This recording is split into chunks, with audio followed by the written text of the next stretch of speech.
ወደ አትሌቲኮ ማድሪድና ባርሴሎና ጨዋታ ስናመራ ትናንት ዋንዳ ሜትሮፖሊታኖ ላይ የነበረ በጣም አስደማሚ ጨዋታ ነው።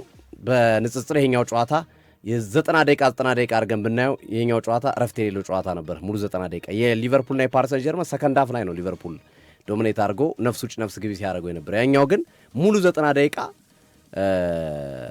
የባርሴሎና ተጫዋቾች ጫና ሲፈጥሩበት የነበረ እንቅስቃሴ ስለነበረ አይን የማያሸፍን ጨዋታ ነበረ የትናንትናው ጨዋታ። አትሌቲኮ ማድሪድ ከ9 ዓመታት በኋላ ለመጀመሪያ ጊዜ ግማሽ ፍጻሜ ደርሰዋል። አሰልጣኝ ዲያጎ ሲሞኔ ሃትሪክን የሰሩበት ባርሴሎና ላይ ሶስቴም አገኟቸው በአሰልጣኝነት ዘመናቸው።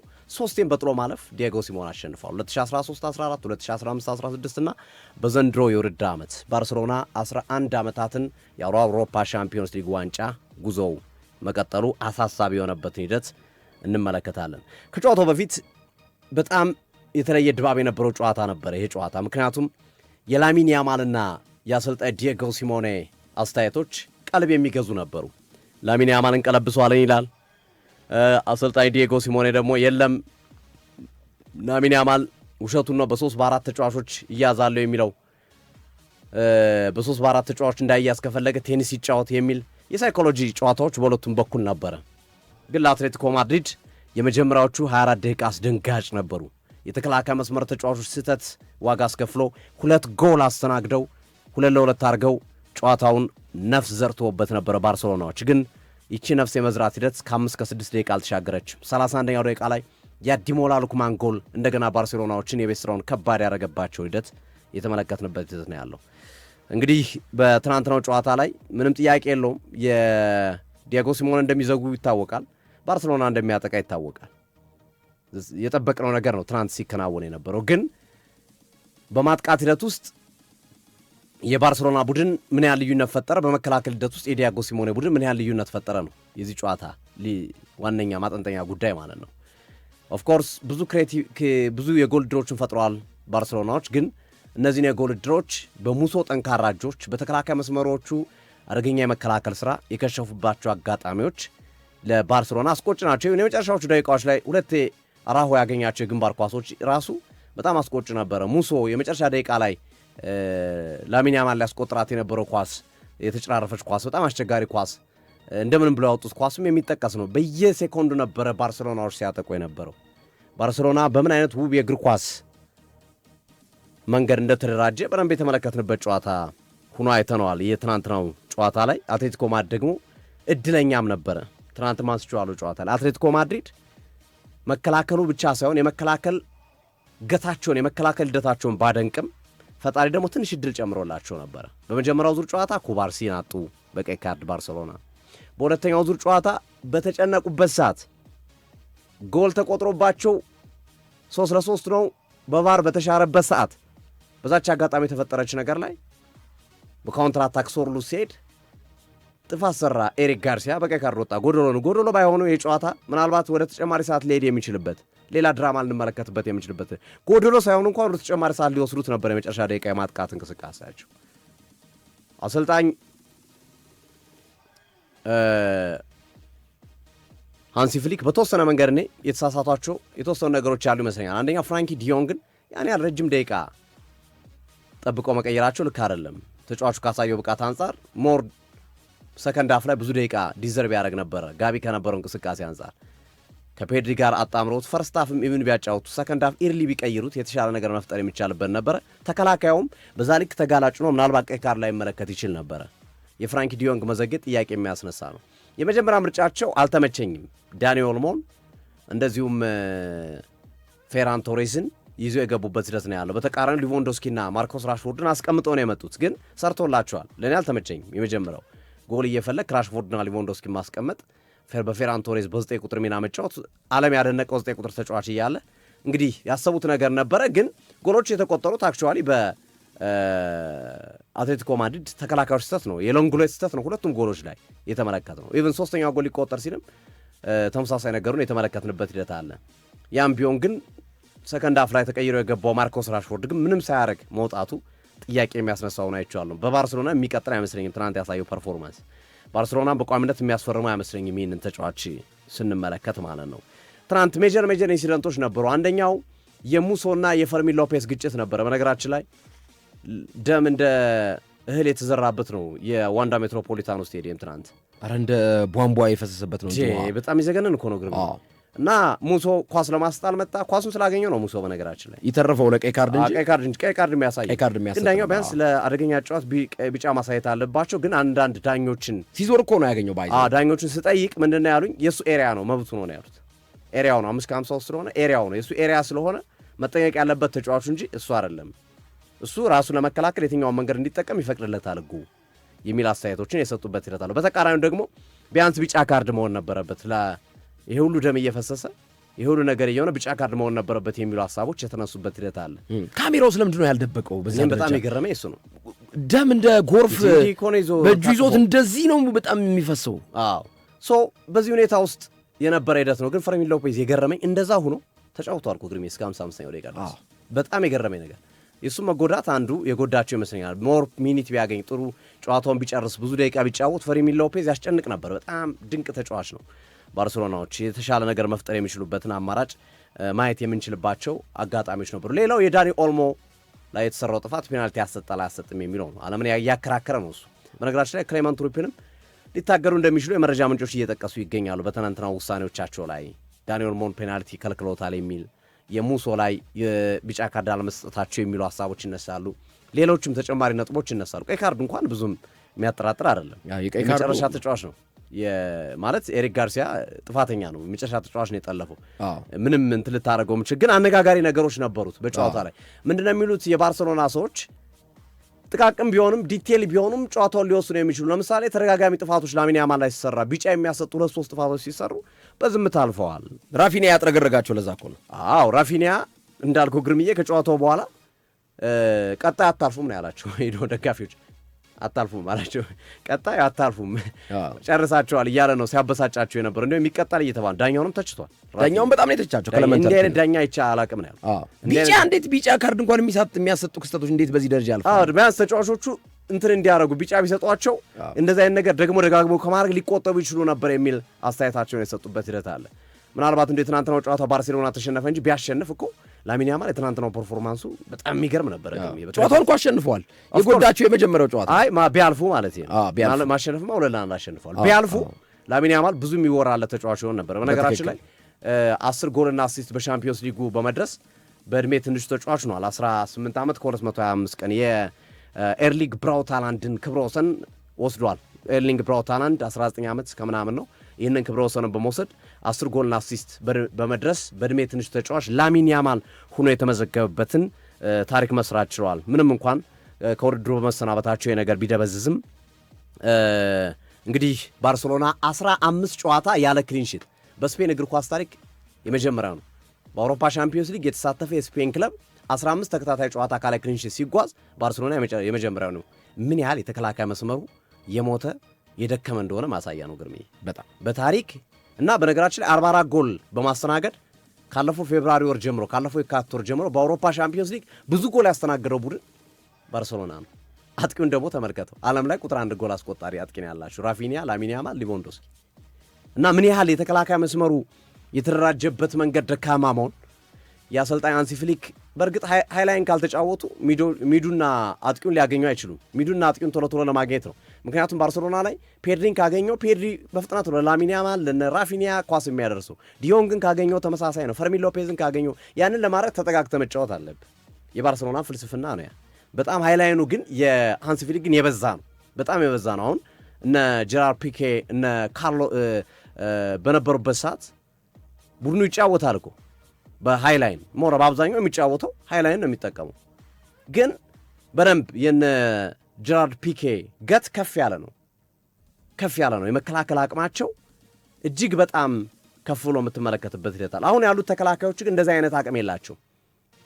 ፈጣን የተከላካይ የአጥቂ መስመር ሲያገኛቸው፣ ጉልበተኛ የአጥቂ መስመር ሲያገኛቸው ማቆም አይችሉም እና ያ ነገር ያ ኳሊቲ ሳይኖራቸው ይህንን ያጨዋወት መንገድ መጠቀማቸው ብቻ ሳይሆን የሃይላይኑ ደረጃም ደግሞ በጣም ከፍ ያለ ነው። የበፊቱ እኮ ይጠነቀቃል። በጣም ሃይላይን ቢጫወትም በጣም ይጠነቀቃል። ጎል ሲያስቆጥሩ ለምሳሌ እንደ ትናንትና አይነት 2-0 አድርገው 2-2 ውጤቱን ቢያደርጉ በጣም ተጠንቅቆ መስመሩን ይዘጋል። በጥንቃቄ ይጫወታል። ይሄኛው ግን የለም በቃ ተጫዋት ነው። አሁንም ሃይላይኑን ገፍተሄድ ነው። በእርግጥ ጎል ያስፈልጋቸው ይችላል፣ ግን 23 ደቂቃ ውስጥ 2 ጎል አስቆጥራል። ትንሽ ደግሞ ማረጋጋት ነገሩን ትንሽ በተወሰነ መንገድ ማየት ይኖር። በካውንተር አታክ መጥቶ ነው ማርኮስ ሎረንቴ ለሉክማን ኳሱን የሰጠው።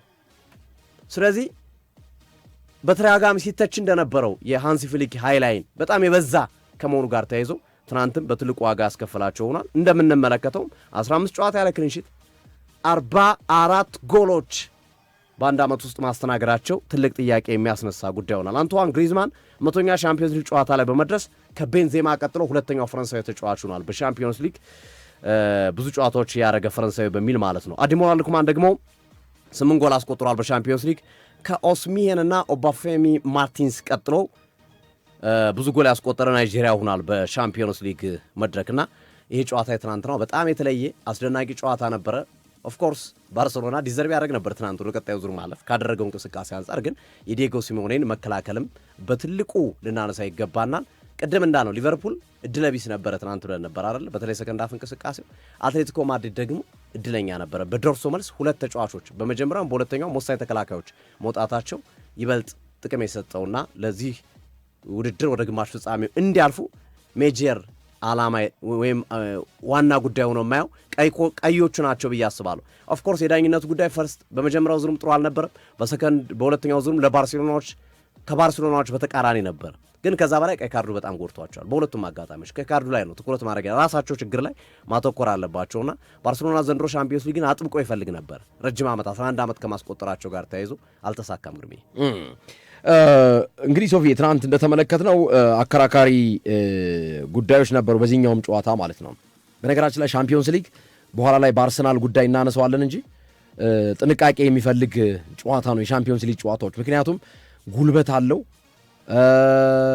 ኢንተንሲቲ፣ ፍጥነት፣ ሁሉ ነገር ማሟላት ያስፈልጋል አንድ ቡድን ማለት ነው። እና ለዛ ነው ትናንት አሁን 3 አደገኛ ጉዳቶችን አይተናል። ከሁሉም የሚብሰው እንደው ተጫወተ እንጂ የፈርሚን ሎፔዝ ያስደነግጣል። ደም እንደዛ ሲፈሰው ማለት ነው ያስደነግጣል በጣም ማለት ነው።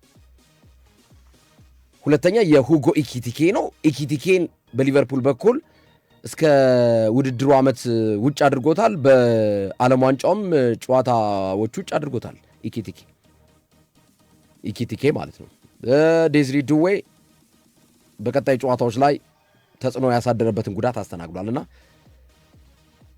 ጉዳቶች የሚታዩባቸው ምክንያቶች ሁሉም ያለ የሌላ ኃይሉን ስለሚሰጥ ከመሆኑ ጋር ታሳቢ በማድረግ ነው። ያው ከአርሰናል ጨዋታ ጋር አያይዘን እናነሳዋለን። ምክንያቱም አርሰናል ከኢቲያድ ማንቸስተር ሲቲ ጋር ኢታር ላይ ጨዋታ ስላለው ለዛ ጨዋታም ጥንቃቄዎች መለየት አይገባውም ለማለት ያክል ነው።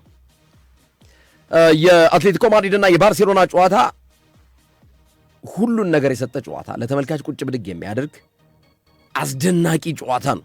እንደው በርካታ ኢትዮጵያውያን ሊቨርፑልን ስለሚከታተሉና የሊቨርፑል ደጋፊዎች ስላሉ ለሊቨርፑል ደጋፊዎች ብለን ጨዋታውን የበለጠ ሰዓት ሰጥተን አስተላለፍን እንጂ እውነት እንነጋገር ከተባለ የትኛው ጨዋታ ይበልጣል ቢባል አትሌቲኮ ማድሪድ ባርሴሎና ጨዋታ በጣም ምርጥ ጨዋታ ነው ትናንት የተመለከትነው ማለት ነው። ይህንን ጨዋታ አስተላልፈነዋል ጎን ለጎን ማለት ነው። እያንዳንዱ ክስተቶችን አላመለጡንም። አነጋጋሪ ጉዳዮች ነበሩ። ሶፊ እንዳልከው የኩባርሲ የመጀመሪያው ካምፕኑ ላይ እንዲሁም ደግሞ ትናንት የኤሪክ ጋርሲያ ቀይ ካርዶች ውሳኔዎቹ በዳኝነት ሂደት ትክክል ናቸው። ግን ያጫወት ስታይል ያመጣው ውጤት አይደለም ግርሜ፣ የሲስተም የዚህ ሃይላይኑ ውጤት ነው አይደል? አሰልጣኙ ነው መጠየቅ ያለበት። በትክክል ነቅለው ስለወጡ እኮ ነው። በሃይላይን እየተጫወቱ እኮ ነው።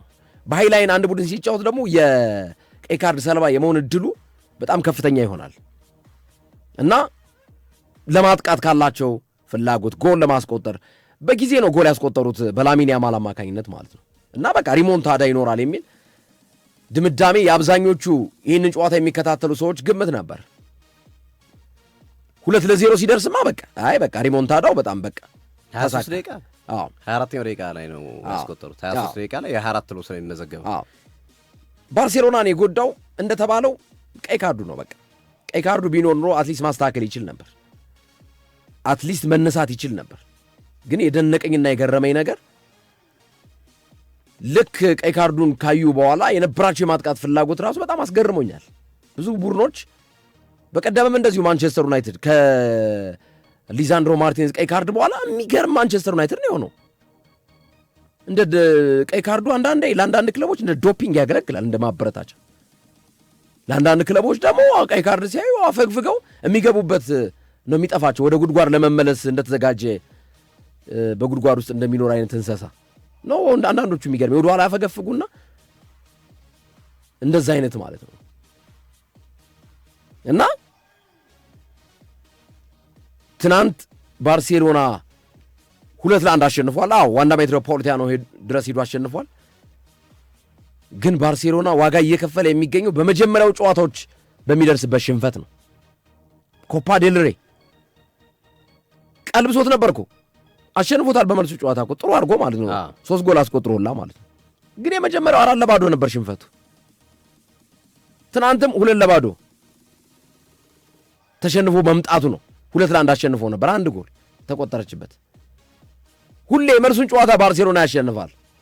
ይሄ የሚያሳየው ነገር ምንድን ነው? የመጀመሪያ ጨዋታዎችን ቫልዩ ዋጋ እንዳላቸው ማለት ነው ማሳያ ነው። የመጀመሪያ ጨዋታዎች ላይ የስነ ልቦና ጥንካሬ ጫና ይዞ መምጣት የተሻለ አድቫንቴጅ እንዳለው የተመለከትንበት ነው። ትናንት ዳኛውን የሚያስተቹ ውሳኔዎች ነበሩ። ነበሩ። የቢጫ ካርድ የሚያሰጡን ውሳኔዎችን በዝምታ ማለፋቸው እና አከራካሪው የዳኒ ኦልሞ ፔናልቲ፣ እሱ በጣም አከራካሪ ነው ስቲል እስካሁን ድረስ ማለት ነው። ለሁለት ጎራ የከፈለ ነው ብዙዎቹን። እኔም የዳኒ ኦልሞ ፔናልቲ ያሰጥ ነበር ከሚሉት ወገን ነኝ። እና ባርሴሎና በአውሮፓ ሻምፒዮንስ ሊግ ጉዞ ተገጥቷል። አትሌቲኮ ማድሪድ ቀጣይ እንግዲህ የዛሬ ምሽቶቹን ስፖርቲንግ ሊዝበንና አርሰናልን የሚገጥም ይሆናል። ሌላኛው ወሳኝ ጨዋታ ሪያል ማድሪድ እና ባየር ሙኒክ የሚያደርጉት ጨዋታ ነው። እነሱ ደግሞ ከፓሪስ ሰን ጀርመን ጋር። ያኛው መንገድ ከባድ መንገድ ነው። ይሄ እነ ፓሪስ ሰን ጀርመን መንገድ ተጋደሉት። የእነሱ መንገድ ከባድ ነው። ትናንት የሊቨርፑልና የፓሪስ ሰን ጀርመን ጨዋታ በጣም በቃ ቁጭ ብድግ የሚያደርገው ከሰከንድ ሃፍ በኋላ ያለው የሊቨርፑል ጫና የመፍጠር ሂደት ነው። የአትሌቲኮ ማድሪድና የባርሴሎና ጨዋታ ከመጀመሪያው እስከ መጨረሻው ደቂቃ ላይ አስደናቂ ፉክክር የታየበት ሆኗል። ዲየጎ ሲሚዮኔ ምን ያህል ከሜዳቸው ውጭ ማሸነፋቸው እንዴት እንደጠቀማቸው ግን ባርሴሎና ዋጋ የከፈለው በመጀመሪያው ዙር ኮባርሲ ቀይ፣ ትናንት ኤሪክ ጋርሲያ ቀይ ማየታቸው ነው ብዬ እገምታለሁ። አሁንም አንድ የዋንጫ እድል አለው ባርሴሎና። ፕሪሚየር ሊጉን እየመራ ነው፣ ላሊጋውን እየመራ ነው። ችግሩ ያለው ሊቨርፑል ቤት ነው።